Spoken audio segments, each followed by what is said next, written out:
नमस्कार बंधुरा नतून एक भिडियोते आपनादेर सकलके जानाई स्वागतम। এই মুহূর্তে আবহাওয়ার বড় আপডেট নিয়ে চলে এলাম।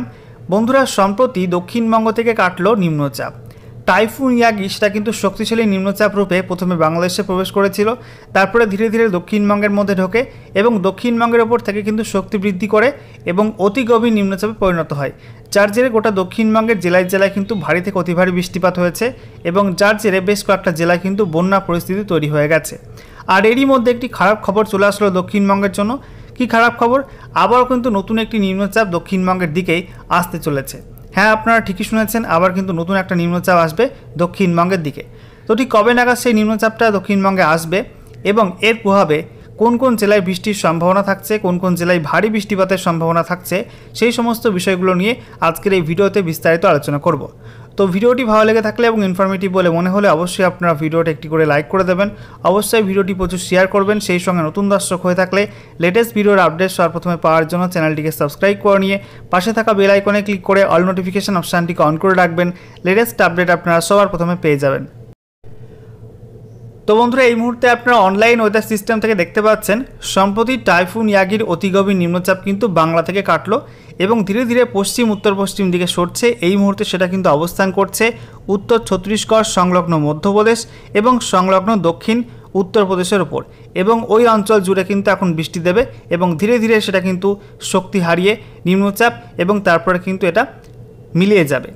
তবে আগামী সপ্তাহে ফের একটা নতুন নিম্নচাপ আসছে পশ্চিমবঙ্গ এবং সংলগ্ন বাংলাদেশের দিকে, সেটা নিয়ে কিন্তু চিন্তা বাড়ছে। আপনাদেরকে পরপর সমস্ত কিছু দেখাবো। দেখতে পাচ্ছেন আগামীকাল 18 সেপ্টেম্বর বুধবার খুব একটা গতিবিধি আমরা দেখতে পাচ্ছি না বঙ্গোপসাগরে। তারপরে 19 সেপ্টেম্বর বৃহস্পতিবার কিন্তু খুব একটা গতিবিধি আমরা দেখতে পাচ্ছি না। এরপরে দেখুন 20 সেপ্টেম্বর কিন্তু কিছুটা গতিবিধি লক্ষ্য করা যাচ্ছে বঙ্গোপসাগরে। দেখতে পাচ্ছেন মায়ানমার উপকূলের কাছে কিন্তু একটা বায়ুপ্রবাহে পরিবর্তন আসছে, ঠিক আছে। এরপরে দেখুন 20 সেপ্টেম্বর শুক্রবার রাতের দিকে আমরা দেখতে পাচ্ছি মায়ানমারের কাছে কিন্তু বায়ুপ্রবাহ একটু বাঁক নিয়ে হচ্ছে, দেখতে পাচ্ছেন এই অঞ্চলটিতে। এরপরে 21 সেপ্টেম্বর শনিবার সকালের দিকে আমরা দেখতে পাচ্ছি মায়ানমার উপকূলের কাছে কিন্তু একটা ঘূর্ণাবর্ত মতো তৈরি হচ্ছে। তারপরে দেখুন 21 সেপ্টেম্বর শনিবার সন্ধ্যার দিকে আমরা দেখতে পাচ্ছি যে একটা ঘূর্ণাবর্ত তৈরি হচ্ছে মায়ানমারের কাছে বঙ্গোপসাগরে। এরপরে দেখুন 22 সেপ্টেম্বর রবিবার সকালে আমরা দেখতে পাচ্ছি যে ঘূর্ণাবর্ত কিন্তু শক্তি বৃদ্ধি করছে এবং ধীরে ধীরে উত্তর পশ্চিম দিকে এগোচ্ছে। মায়ানমারের যে উপকূলবর্তী অঞ্চল রয়েছে সেই উপকূলবর্তী অঞ্চল জুড়ে কিন্তু এটা অবস্থান করছে এবং ধীরে ধীরে উত্তর পশ্চিম দিকে এগোচ্ছে। এরপরে আমরা দেখতে পাচ্ছি 22 সেপ্টেম্বর রবিবার দুপুরের দিকে এরা কিন্তু আরও উত্তর পশ্চিম দিকে এগোচ্ছে এবং পৌঁছাচ্ছে বাংলাদেশের দক্ষিণে। দেখতে পাচ্ছেন বাংলাদেশের দক্ষিণে যে বঙ্গোপসাগরীয় অঞ্চল রয়েছে, উত্তর বঙ্গোপসাগর অঞ্চল, চট্টগ্রাম, সেই সঙ্গে যে উপকূলবর্তী অঞ্চল রয়েছে তার খুব কাছে চলে আসছে এবং এটা কিন্তু লো প্রেশার এরিয়াতে পরিণত হচ্ছে বা নিম্নচাপ অঞ্চলে পরিণত হচ্ছে। এরপর সন্ধ্যার দিকে সেটা কিন্তু প্রবেশ করছে বাংলাদেশ সংলগ্ন পশ্চিমবঙ্গের মধ্যে এবং ধীরে ধীরে কিন্তু পশ্চিমবঙ্গের দিকে সরবে এবং আমরা দেখতে পাচ্ছি রাতের দিকে এটা কিন্তু পশ্চিমবঙ্গের দক্ষিণবঙ্গের মধ্যে প্রবেশ করে যাবে এবং যার জেরে দক্ষিণবঙ্গের বেশ কয়েকটা জেলা, সেই সঙ্গে উত্তর বঙ্গোপসাগরীয় অঞ্চল জুড়ে, একই সঙ্গে বাংলাদেশের যে উপকূলবর্তী অঞ্চল রয়েছে সেখানে কিন্তু ঝোড়ো হাওয়ার দাপট থাকবে। একই সঙ্গে বৃষ্টিপাতও কিন্তু শুরু হয়ে যাবে। আমরা এখন দেখে নেব কবে থেকে বৃষ্টিপাত শুরু হবে এই নতুন নিম্নচাপের প্রভাবে।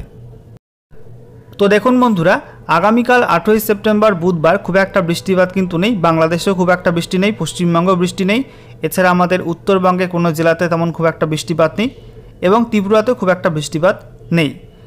এবারে দেখুন 19 সেপ্টেম্বর বৃহস্পতিবার আমরা দেখতে পাচ্ছি যে ভোরের দিকে কিছুটা বৃষ্টিপাত রয়েছে বাংলাদেশের ঢাকা এবং সেই সঙ্গে কুমিল্লা, ফেনী এই সমস্ত অঞ্চলে কিছুটা বৃষ্টি রয়েছে। তবে পশ্চিমবঙ্গে খুব একটা বৃষ্টি নেই, ত্রিপুরাতেও খুব একটা বৃষ্টি নেই। তারপরে আমরা দেখতে পাচ্ছি যে 19 সেপ্টেম্বর সারাদিন কিন্তু খুব একটা বৃষ্টিপাত হবে না। এরপরে 20 সেপ্টেম্বর শুক্রবার ওই দিন সকালের দিকে ত্রিপুরাতে একটু বৃষ্টি রয়েছে, সিলেটে একটু বৃষ্টি রয়েছে, দক্ষিণবঙ্গে কিন্তু খুব একটা বৃষ্টিপাত নেই, আমাদের উত্তরবঙ্গে কিন্তু খুব একটা বৃষ্টিপাত নেই। এরপরে দেখুন 21 সেপ্টেম্বর শনিবার, ওই দিনে কিন্তু খুব একটা বৃষ্টিপাত নেই। পশ্চিমবঙ্গের দক্ষিণে উত্তরে কোথাও কিন্তু খুব একটা বৃষ্টিপাত থাকবে না।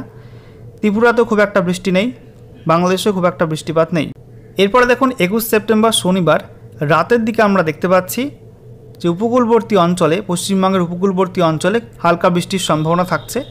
তারপরে 22 সেপ্টেম্বর রবিবার আমরা দেখতে পাচ্ছি ভোরের দিকে বাংলাদেশের দক্ষিণে কিন্তু বেশ হালকা থেকে মাঝারি বৃষ্টিপাতের সম্ভাবনা থাকছে। একই সঙ্গে উত্তর বঙ্গোপসাগরীয় অঞ্চল জুড়ে কিন্তু হালকা থেকে মাঝারি বৃষ্টিপাত থাকছে।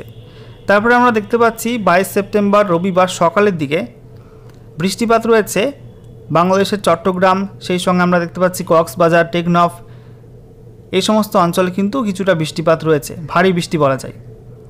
এরপরে আমরা দেখতে পাচ্ছি যে 22 সেপ্টেম্বর রবিবার দুপুরের দিকে ওই অঞ্চলে কিন্তু ভারী বৃষ্টিপাত হবে।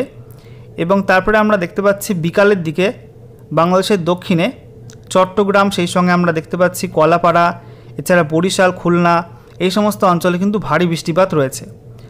তারপরে আমরা দেখতে পাচ্ছি সন্ধ্যার দিকে সেই বৃষ্টি কিন্তু একটু শিফট হবে পশ্চিম সাইডে, অর্থাৎ পশ্চিমবঙ্গের দিকে। দেখতে পাচ্ছেন দক্ষিণ 24 পরগনা, সেই সঙ্গে উত্তর 24 পরগনা, এইসব জেলায় কিন্তু দু একটা জায়গায় বিক্ষিপ্ত ভারী বৃষ্টিপাতের সম্ভাবনা থাকছে। একই সঙ্গে বাংলাদেশের খুলনা, বরিশাল, সেই সঙ্গে আমরা দেখতে পাচ্ছি যে যশোর, তারপরে সাতক্ষীরা, এই সমস্ত অঞ্চলে কিন্তু ভারী বৃষ্টিপাতের সম্ভাবনা থাকছে। এরপরে রাতের দিকে আমরা দেখতে পাচ্ছি কলকাতাতে ভারী বৃষ্টিপাতের সম্ভাবনা থাকছে। একই সঙ্গে পূর্ব বর্ধমান, নদিয়া, মুর্শিদাবাদ, এছাড়া আমরা দেখতে পাচ্ছি হুগলি, হাওড়া, দক্ষিণ 24 পরগনা, উত্তর 24 পরগনা, এই সব জেলায় কিন্তু ভারী বৃষ্টির সম্ভাবনা থাকছে। একই সঙ্গে বাংলাদেশের যে উপকূলবর্তী অঞ্চল রয়েছে, সুন্দরবন অঞ্চল, সেখানেও কিন্তু ভারী বৃষ্টিপাতের সম্ভাবনা থাকছে। তবে উত্তরবঙ্গে খুব একটা বৃষ্টির সম্ভাবনা নেই, দেখতেই পাচ্ছেন। ঠিক আছে, এরপরে কিন্তু ধীরে ধীরে দক্ষিণবঙ্গের মধ্যে নিম্নচাপটি প্রবেশ করবে এবং 2 থেকে 3 দিন বৃষ্টিপাত হতে পারে দক্ষিণবঙ্গে এই নিম্নচাপের প্রভাবে। তো বন্ধুরা, আশা করি আপনারা বুঝতে পারলেন যে আগামী সপ্তাহে 22 সেপ্টেম্বর রবিবার থেকে কিন্তু নতুন নিম্নচাপের প্রভাবে দুর্যোগ শুরু হবে এবং এর প্রভাবে কিন্তু পশ্চিমবঙ্গের দক্ষিণে, বিশেষ করে দক্ষিণের সব জেলা আর বাংলাদেশের দক্ষিণে এর প্রভাব থাকবে এবং এই অঞ্চল জুড়ে কিন্তু এই নতুন নিম্নচাপের প্রভাবে 2 থেকে 3 দিন ভারী বৃষ্টিপাতের সম্ভাবনা থাকছে। তো আপনারা যারা কৃষিকাজের সঙ্গে যুক্ত রয়েছেন, তো আপনাদের ফসল কাটা এবং কৃষিকাজ সংক্রান্ত যে সমস্ত কাজগুলো আছে সেগুলো কিন্তু আপনারা এই সপ্তাহের মধ্যে করে ফেলবেন, কমপ্লিট করে ফেলবেন, নাহলে কিন্তু ফের একটা দুর্যোগ আসবে, তখন আপনারা কিন্তু সমস্যায় পড়তে পারেন। একই সঙ্গে মৎস্যজীবীদের জন্য কিন্তু এই মুহূর্তে কোনো অ্যালার্ট নেই, তবে আগামী সপ্তাহে যখন নিম্নচাপটা আসবে তখন কিন্তু উত্তর বঙ্গোপসাগরীয় অঞ্চল জুড়ে, অর্থাৎ পশ্চিমবঙ্গের উপকূলবর্তী অঞ্চলে, সেই সঙ্গে বাংলাদেশের উপকূলবর্তী অঞ্চল এবং উত্তর ওড়িশা উপকূলবর্তী অঞ্চল জুড়ে কিন্তু ফের সমুদ্র উত্তাল থাকবে এবং সেই সময় কিন্তু নতুন করে নির্দেশিকা জারি করা হতে পারে মৎস্যজীবীদের জন্য।